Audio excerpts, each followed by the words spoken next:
त्यसकारण बुद्धवाणीसँग मेरो अलिकति सम्बन्ध फरक छ। अब म विषयवस्तुमा प्रवेश गरेँ। यहाँ बोल्ने भन्ने कुरा हुन त कुनै समय सञ्चार मन्त्री अहिलेका जगदीश खरेलले मैले एउटा मन्तव्य भएको सुनेको थिएँ, भाषणले शासन मात्रै दियो रासन दिएन भनेर उहाँले भन्नुहुन्थ्यो कहीँ कतै।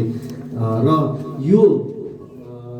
यो हलमा बस्दै गर्दा मलाई नबोल्ने बा स्मृति प्रतिष्ठानको मलाई अलिकति त्यो ध्यान आकर्षण पनि भएको थियो। के रहेछ भनेर यसो मैले गुगल पनि सर्च गरी हेरेँ एकछिन, अनि उहाँको बारेमा थाहा पाएँ। लोकनाथ खतिवडा, जसले नबोली कृषि क्षेत्रमा गर्नुभएको उहाँको क्रान्ति, उहाँले जुन किसिमले उहाँले गर्नुभएको रहेछ त्यो एकदमै अब्बल रहेछ, मलाई एकदम मन पर्यो। त्यस कारणले बोल्ने त्यो नबोल्ने हो कि गर्ने देखाउने हो कि भन्ने चाहिँ मलाई पनि लाग्यो। अब बोल्ने भन्दा पनि गर्ने, उहाँबाट सिक्ने रहेछ। यो हलमा बसिसकेपछि सिक्नुपर्ने कुरा चाहिँ त्यो रहेछ। तर अब बोल्ने नै भनेर आइसकेपछि थोरै त बोल्नै पर्यो। झापा त्यसै पनि राजनीतिको उर्वर भूमि मानिन्छ, मैले यो भन्नै पर्छ। किनभने विगतमा हेर्ने हो भने 28 साल या तपाईँ 7 सालदेखि नै हेर्ने हो भने झापा राजनीतिको उर्वर हो, मेरुदण्ड भएको ठाउँ हो। 28 सालमा त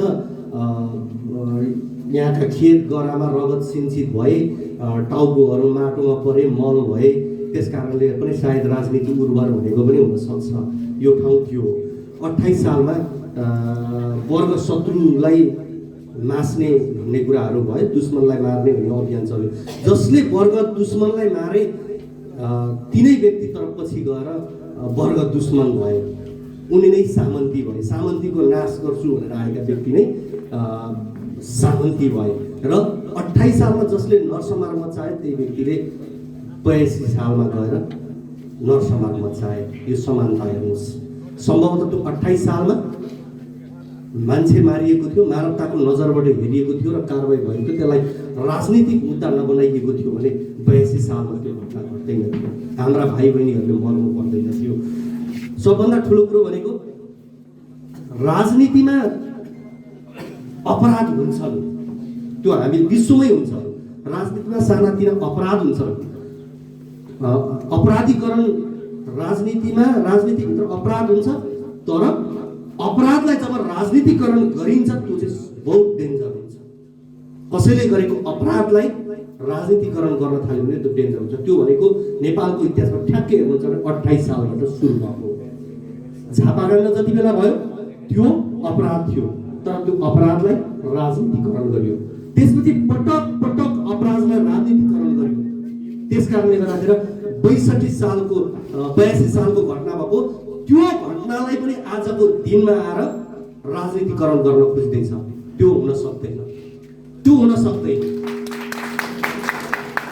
अघिल्लो पुस्ताले पछिल्लो पुस्तालाई जहिले पनि नालायक सोध्छ।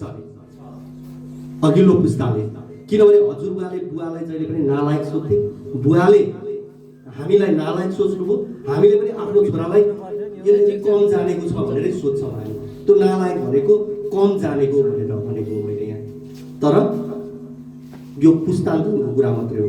जतिसुकै नजान्ने भए पनि पछिल्लो पुस्ताले त्यो समयको अघिल्लो पुस्ता बुबा हली छन् र बाबु पाइलट छन् भने त्यो छोराले माथिबाट प्लेन उडाउँदै त्यही बाटो आयो भने बाबाले तलबाट हलो जोत्ता एकछिन रोकेर मासतिर हेरेर उडाउनु त उडायो केटाले, तर अलिक जानेन। यो समाजमा हो हामी। तर जति नै नजान्ने भए पनि समय चाहिँ मैले अघि नै भने त्यही पुस्ताको। त्यसकारणले राजनीतिमा अब पुस्तान्तरणको आवश्यकता छ, रूपान्तरणको आवश्यकता छ। यसको मतलब मैले यहाँ जान्ने र नजान्ने भन्ने कुरा गर्न खोजेको होइन। जान्ने त पक्कै पनि अघिल्लो पुस्ता धेरै फोटो फटाएको हुन्छ, जान्ने उहाँहरू नै हुन्छ। तर गर्ने हिसाबले, समयको हिसाबले चाहिँ गर्ने भनेको दोस्रो पुस्ताले हुन्छ। मैले अघि नै भने झापाकाण्ड मचाए, सामन्तीहरूको सफाया गर्ने भने, तर तिनै व्यक्ति सामन्ती भने। तर हामीले यो पनि बुझ्नुपर्छ। तपाईँहरूले अझ नजिकबाट चिन्नुहुन्छ होला, मैले त पढेको कुरा गरेको हो कहीँ कतै। सम्भवतः ठुला दुर्गा अधिकारी भनेर यहीँ टिमाईतिर कतै बस्नुहुन्थ्यो, यही आसपासमा बस्नुहुन्थ्यो झापाकाण्डका, होइन? अनि त्यसपछि सानो दुर्गा अधिकारी भनेर यो धाइजनतिर कतै बस्नुहुन्थ्यो। उहाँहरूको अवस्था कसरी सक्यो त्यो मैले भन्दा तपाईँहरूले जान्नुहुन्छ। त्यस कारणले सामन्ती को थियो अब त्यता हेरौँ, सहयात्री कहाँ थिए, सामन्ती कहाँ थिए। त्यस कारणले गर्दा अब त्यो ठाउँ छैन। र मैले अघि नै भने 28 सालको झापाकाण्ड 82 सालमा जेन्जी नरसंहारको रूपमा दोहोरियो। एउटा भनाइ छ, इतिहासले मान्छेलाई केही पनि सिकाउँदैन, तर इतिहासबाट पाठ सिक्न खोजिएन भने त्यसले कुनै रूपमा चाहिँ दण्ड दिन्छ। त्यो दण्ड हामीले पाइसकेका छौँ। फेरि पनि भन्छु, 28 सालको इतिहास 82 सालमा दोहोरिएको हो। त्यस कारणले यो हामीले बुझ्नै पर्छ। तर यसपटक झापाले त्यो सत्य बुझेको छ, त्यो झापाले सत्य पढेको छ, त्यो सत्य झापाले देखेको छ। हिजो त्यो चिज झापा 5 मा देखिएको छ भनेपछि झापा 5 का बाहेक अरू ठाउँमा त यो उपस्थितिले पनि, आज शान्तिनगरको यो उपस्थितिले पनि देखाउँछ अब देश रूपान्तरणको बाटोमा छ भन्ने कुरा। अघि भन्नुभयो एकजना यहाँ भन्दै हुनुहुन्थ्यो, मैले सुनेको थिएँ, जिन्दगीभर कांग्रेस बन्न हामी जन्मिएको होइन, एमाले बन्न जन्मिएको होइन। ठिक छ, जिन्दगीभर कांग्रेस बन्नुहोस्, जिन्दगीभर एमाले बन्नुहोस्, किनभने हाम्रो त त्यो संस्कारमा छौँ। मेरा हजुरबा यस्तो थिए भनेर गर्व गर्ने जमातमा छौँ नि त। भनेपछि मेरा हजुरबा कांग्रेस थिए भने म पनि कांग्रेस हुनुपर्छ, मेरा हजुरबा कम्युनिस्ट थिए, मेरा बा पनि कम्युनिस्ट थिए, म पनि कम्युनिस्ट हुनुपर्छ भन्छ भने हो, के पनि फरक पर्दैन, हुनै पर्छ।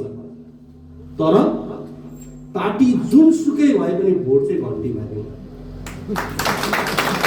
कांग्रेसमा बसौँ, एमालेमा बसौँ, अन्त माओवादी सकिसक्यो, अर्को के भनेर छ त्यो त्यसमै बसौँ, जहाँ बस्नुपर्ने त्यहीँ बसौँ, तर भोट चाहिँ घन्टीमा दिउँ। म यही कुरा भन्छु। र अघि यहाँ सरहरूले भन्दै हुनुहुन्थ्यो यो फोरम यस्तो फोरम भनेको मैले सुरुदेखि नै सुन्न पाएको भए चाहिँ मजा आउँथ्यो जस्तो लागेको थियो मलाई। सरहरूले भन्दै हुनुहुन्थ्यो अबको अर्थनीति कस्तो हुने, संघीयताको ढाँचा के हुने भन्ने विषयहरू उहाँले यावत कुराहरू गरेको मैले सुनेको थिएँ। म त पत्रकारिताकै भाषाबाट बोल्छु, अझै पनि बोल्छु। मैले अघि नै भनिसकेँ, त्यो ढङ्गले मलाई छोडेको छैन। अब अर्थनीति कस्तो हुने भनेर धेरै गर्न थाल्यो भनेदेखि धेरै कुराहरू आउलान्। त्यो विज्ञहरू हुनुहुन्छ, हाम्रोमा पनि सोनी मुगाले जस्तो नेताहरू हुनुहुन्छ, उहाँले निर्धारण गर्नु होला। तर म जस्तो भुइँ मान्छेले भन्ने कुरा चाहिँ हाम्रो राजनीतिले जनताको चुलोलाई चिन्नुपर्छ। त्यो जनताको चुलोको अर्थशास्त्रलाई अबको राजनीतिले चिनेन भने अरू जुनसुकै दर्शन ल्याएर तपाईँ कोच्याउनुहोस्, हुनेवाला केही पनि छैन। हामीले दर्शन धेरै देखिसक्यौँ। जनताको चुलोलाई मापन गरौँ, राखौँ। सिंहदरबारभित्र हुने निर्णय या बालुवाटारभित्र हुने निर्णयले जनताको चुलोमा के परिवर्तन ल्याउँछ त्यो कुरा खोजिएन भने हुँदैन। अघि एकजना सरले भन्दा मलाई अलिकति हाम्रो एकजना सर यहीँ हुनुहुन्थ्यो, नेताहरूले फोन उठाएनन् भन्ने कुरा अलिकति उहाँको व्यङ्ग्य मलाई पनि हो, मलाई थाहा छ त्यो कुरा। म नेता भइसकेको छैन, त्यस कारणले अलिकति म चाहिँ पर्छु बन्ने प्रोसेसमा छु। उहाँले भन्नुभयो, उहाँले त्यो सुपारीको कुरा मसँग उहाँ नि गर्नुभएको थियो, मलाई पछि उहाँले कल गर्नुभएको थियो, फोन उठेन भनेर उहाँले गुनासो गर्दै हुनुहुन्थ्यो अघि। त्यो गुनासो चाहिँ मतिर हो भन्ने मैले बुझेको छु त्यो गुनासो। र किनभने किसानका समस्याहरू धेरै छन्, हामीले धेरै कुरा गऱ्यौँ। मैले कार्यक्रममै हुँदा पनि टेलिभिजनमा हुँदा नि सम्भवतः किसानको मुद्दा सबभन्दा सर्ती हुँदो रहेछ, किसानको मुद्दा सबभन्दा बढी उठाएँ भन्ने लाग्छ मलाई टेलिभिजनमा हुँदा पनि। र उहाँले सुपारीको कुरा मसँग गर्नु पनि भएको थियो, टेलिभिजनमा यो मुद्दा उठाउँ न त सर नेपालमा, किन सुपारीको बारेमा चाहिँ मैले थोर बहुत कालाबजारीको कुरा, नेपालको सुपारी सुन जस्तो भए पनि किन त्यसले मूल्य पाएन या किन कालाबजारी भए भन्ने कुराको थोर बहुत जाने कारणले गर्दा नि मैले त्यो सहजीकरण गर्न खोजेको थिएँ। भर्खर पार्टी प्रवेश गरेको सर मैले अलिकति भ्यू पाइनँ, अब म तपाईँसँग कुराकानी गर्छु, पक्कै त्यो विषयमा म कुराकानी गर्नेछु। मैले अघि नै भने जनताको चुलो चिन्ने हामीलाई अर्थनीति चाहिएको छ। संघीयताको कुरामा पक्कै पनि हामीलाई संघीयता चाहिएको हो कि होइन, संघीयता चाहिएको हो भने यो सङ्ख्यामा चाहिएको हो कि होइन, किनभने 800-900 जना सांसद छन् यो देशमा, 100-150 जना मन्त्रीहरू साइरन बजाउँदै हिँड्छन् र देशको कुल बजेटको कति पैसा त्यहाँ जान्छ। यी सबै कुरा हेऱ्यो भनेदेखि हामीलाई यत्रो भन्दा संघीयता चाहिएको हो कि होइन, पक्कै पार्टीले त्यो निर्णय गर्ला। त्यसको लागि त दुईटै चाहिएला। पहिलो कुरा त संविधान संशोधन गर्न पनि। अब अर्को कुरा रह्यो भ्रष्टाचार नियन्त्रणका कुराहरू पनि धेरैले अघि गर्नुभयो। सबभन्दा जेन्जीले उठाएको मुद्दै थिए, हामी सबैले 84 मा यी पुराना नेताको 84 गर्ने भन्दै थियौँ, जेन्जीहरूले 82 मै 84 गरे। हामी त्यही भएर त भनेको त समय उनीहरूकै हो।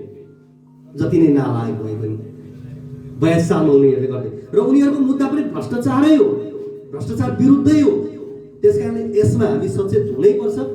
भोलिको दिनमा अख्तियारलाई कति स्वतन्त्र राख्ने, अरू निकायलाई कति स्वतन्त्र राख्ने भन्ने कुरा हुनुपर्छ। किनभने आजको दिनमा तपाईँ हामी सरकारी काम लिन गयौँ भने बिहानदेखि हाम्रो दिमाग तातेर आउँछ। आज कतिजनासँग झगडा गर्नुपर्ने हो, कोसँग के भन्नुपर्ने हो, ट्याक्स तिर्न राज्यलाई मैले कमाएँ यति कमाएँ म यति पैसा तिर्छु है भनेर तिर्न जाँदाखेरि त चिया भएर पठाउनु पर्ने हो नि हामीलाई त, तर तनाव दिएर पठाउँछ हामीलाई। 83 जनाको लागि पछाडि राख्छ एकदम। हामीलाई त भन्ने हो भने त तपाईँ कोही पैसा हाम्रो घरमा मैले ऋण दिएको छु, कसैलाई ऋण दिएको पैसा तिर्न आउँदैछ भने त म खुसी साथ चिया भएर पठाउँछु। राज्यलाई त म के भन्दैछु, मैले यति कमाएँ यति तिरे बराबरको पैसा चाहिँ म तिमीलाई ल्याएर दिँदैछु, लिदेऊ भन्दाखेरि कहाँ मिलेन के मिलेन अड्काउनलाई बसे यस्तो हुन्छ। यो चिर्न जरुरी छ। राष्ट्रपाले पक्कै त्यो काम गर्नुपर्छ। मैले अघि पनि भने अब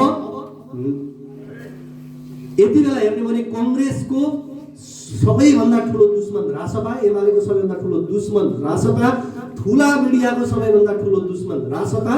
त्यसकारणले यस पटकको निर्वाचन रासपा भर्सेस अल हुन्छ, रासपा भर्सेस अल हुन्छ। त्यसमा जनता रासपाको पक्षमा हुन्छ। अब जनता दाइना भएपछि भित्ता कोतरेर पनि केही हुँदैन, खाँबा कोतरेर पनि केही हुँदैन। सबै जनता पक्ष भएपछि अहिले रवि लामिछानेलाई हेरौँ न, आज चितवनमा कार्यक्रम भइरहेको छ भने त अब भिडियोहरू आउन थालिसक्यो होला, त्यो मासले बताउँछ। त्यसकारणले जनता दाइना भएपछि कसैको केही माग्दैन यति भन्छु। र जाँदा जाँदै यसपटक हामी सबैले भन्नुपर्ने कुरा घन्टीमय बनाउन जरुरी छ। मतदाता मतदानको जुन पत्र हुन्छ भोट दिने, त्यो पत्र हातमा बोकिसकेपछि सबैको दिमागमा के पर्नुपर्छ भने रुख र सूर्य देख्दै गर्दाखेरि त्यो जुत्तामा रगत लागेको जुन दृश्य छ त्यो त्यहाँ देखिन जरुरी छ। यसपटक यति देख्यो भनेपछि घन्टीमय हुन्छ र घन्टीलाई पनि छुट छैन, अब रासपालाई पनि छुट छैन। अर्को पटक हामीले यो कारणले गर्न सकेनौँ, हामी आत्मआलोचना गर्छौँ भन्दै गगन थापा र विश्व प्रकाशले भने जस्तो आत्मआलोचना गर्ने छुट कसैलाई पनि छैन। अर्कोचोटि घन्टीले बनाइदियो हुन्छ, बनाउनु पर्ने दिन पनि आउँछ, त्यो पनि भनेर चाहिँ जानैपर्छ। हस्, धेरै धेरै धन्यवाद।